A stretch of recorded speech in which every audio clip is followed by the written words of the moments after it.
معمول کے سبق درس قرآن کی بجائے آج کی آنے والی رات کے بارے میں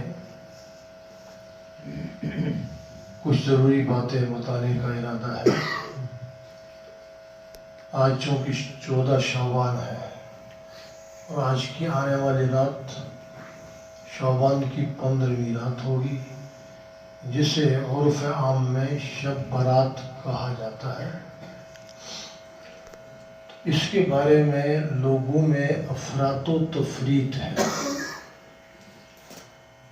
بعض نے اس بات کو اتنا بڑھا چڑھا کر عمل کرنا شروع کیا ہے کہ شب قدر سے بھی اس کو بڑھا دیا ہے، اور بعض نے اس کا انکار کر دیا ہے۔ یہ افراط و تفریط ہے۔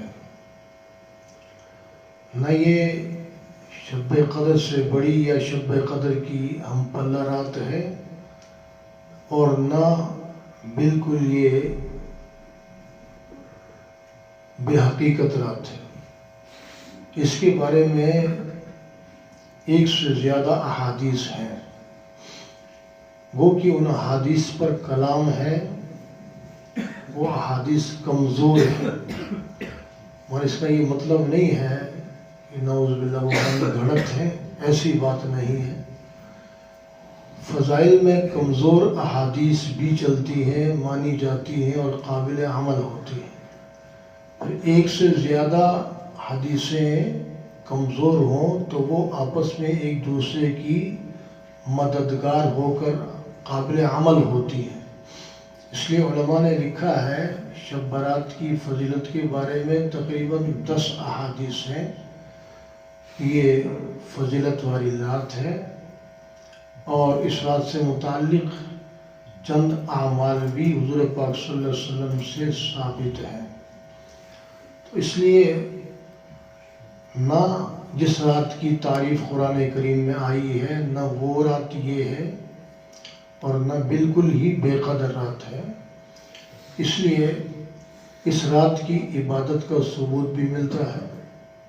وہ کہ مسلمان کے لیے ضروری ہے کہ ہر رات پچھلے پہر اٹھ کر کچھ نہ کچھ اللہ کی عبادت میں مصروف و مگن رہے، اور رات کے آخری حصے میں اللہ کی طرف سے ملنے والی رحمتوں کا حقدار اور مستحق بن جائے۔ بالخصوص جو اہم راتیں ہیں ان میں کچھ نہ کچھ حصہ ڈالنے کی کوشش کرے آدمی۔ تو رمضان سے پہلے شعبان کی ابتدائی راتوں کے بارے میں، ابتدائی روزوں کے بارے میں اللہ کے محبوب صلی اللہ علیہ وسلم کے ارشادات بھی ہیں اور آپ کا خود عمل بھی ہے۔ حضرت ام عائشہ صدیقہ رضی اللہ تعالی عنہ ارشاد فرماتی ہیں، اس کا مفہوم ہے کہ حضور اقدس صلی اللہ علیہ وسلم رمضان کے علاوہ جس مہینے میں کثرت سے روزے رکھتے تھے وہ شعبان کا مہینہ تھا، اور آپ نے فرمایا شعبان کے ابتدائی 15 دنوں میں کثرت سے روزے رکھا کرو۔ اس میں من جملہ اور اجر و ثواب اور باتوں کے ایک حکمت یہ بھی ہے کہ آگے رمضان کے روزے رکھنے کی ابتداء پریکٹس ہو جائے، اور دوسرے 15 دن کے روزے نہ رکھنے کی حکمت یہ ہے کہ تاکہ رمضان کے روزے رکھنے میں کمزوری اور دقت نہ ہو، اور بالخصوص آخری 2 دن 28 29 یا 29 کے روزے رکھنے سے آپ نے منع فرمایا ہے، تاکہ رمضان اور شعبان گڑ مڑ نہ ہو جائے، واضح فرق ہو جائے۔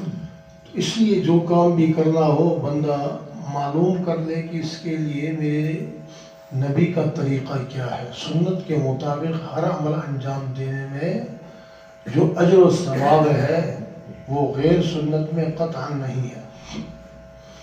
اس رات کو جس کو اللہ توفیق دے بلا شبہ عبادت کرنی چاہیے، اللہ سے دعائیں مانگنی چاہیے، اور اگر توفیق ہو تو صرف ایک 15ویں کا کیوں روزہ رکھے، بلکہ 13 14 15 تینوں روزے رکھے۔ یہ ایام بیض کہلاتے ہیں، کہ اسلامی مہینے کی 13, 14 اور 15 کو روزے رکھنا یہ حضور پاک صلی اللہ علیہ وسلم کی مستقل عادت اور مستقل سنت ہے، اس لیے اس پر آدمی عمل کرے تو یہ اور زیادہ مفید ہو جاتا ہے۔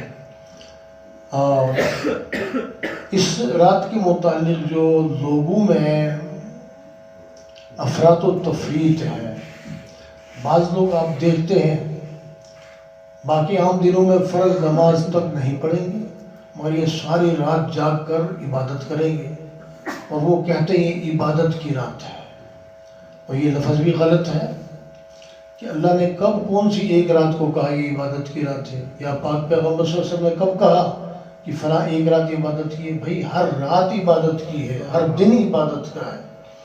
اللہ نے بندہ اس لیے بنایا ہے تاکہ ہر دن اور رات میں بندہ عبادت کرے، تو عبادت کی تو سب راتیں ہیں۔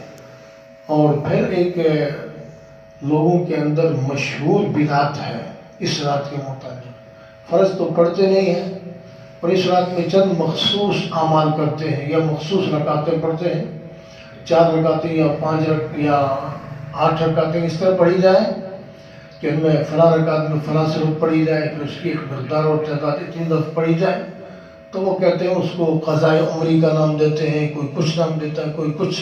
یہ سب سراسر بدعات اور گمراہی ہے۔ اچھی طرح یاد رکھنا چاہیے 4 اور 8 رکعتیں تو کیا کروڑوں رکعتیں نفل پڑے تب بھی ایک فرض کا ہم پلہ اور برابر نہیں ہو سکتی۔ فرض کی اپنی اہمیت اور حیثیت ہے۔ فرض نماز چھوڑ کر ایک رات میں نوافل پڑھ کے اپنے آپ کو بخشوانا اور فرض سے اپنے آپ کو سبب دوش سمجھنا یہ گمراہی ہے، اس لیے ایسی باتوں سے پرہیز کرنا چاہیے۔ اور اسی طرح روزے کے بارے میں نے بتایا کہ روزہ اگلے پچھلے روزے بھی بنا کر رکھنا چاہیے۔ پہلی 15ویں کے روزے تو رکھنے چاہیے، 15 کے بعد بھی آدمی روزہ رکھنا چاہے تو رکھ سکتا ہے، مگر اس بات کے پیش نظر نہ رکھے تو بہتر ہے کہ رمضان کے روزے رکھنے میں کمزوری اور دقت محسوس نہ ہو۔ تو یہ اسی طرح اس ضمن میں ایک اور کام ہے جسے ضروری اور اہم سمجھتے ہیں بعض لوگ، سب نہیں، کہ اس رات کو لازمی اٹھ کے قبرستان جانا ہے۔ اس ضمن میں بھی ایک حدیث ہے کہ اماں عائشہ صدیقہ رضی اللہ تعالیٰ عنہ سے روایت ہے، وہ رات کو حضور پاک صلی اللہ علیہ وسلم کی بھائی ان کے ہاں تھی، رات کو دیکھا حضور پاک صلی اللہ علیہ وسلم بستر میں نہیں تھے، تو اماں نے دیکھا کہیں نماز پڑھ رہے ہوں، نماز بھی نہیں پڑھ رہے تھے، پھر اٹھ کر باہر نکل کر دیکھا تو بقی کی طرف سے، بقی کے قبرستان کی طرف سے آپ تشریف لا رہے تھے۔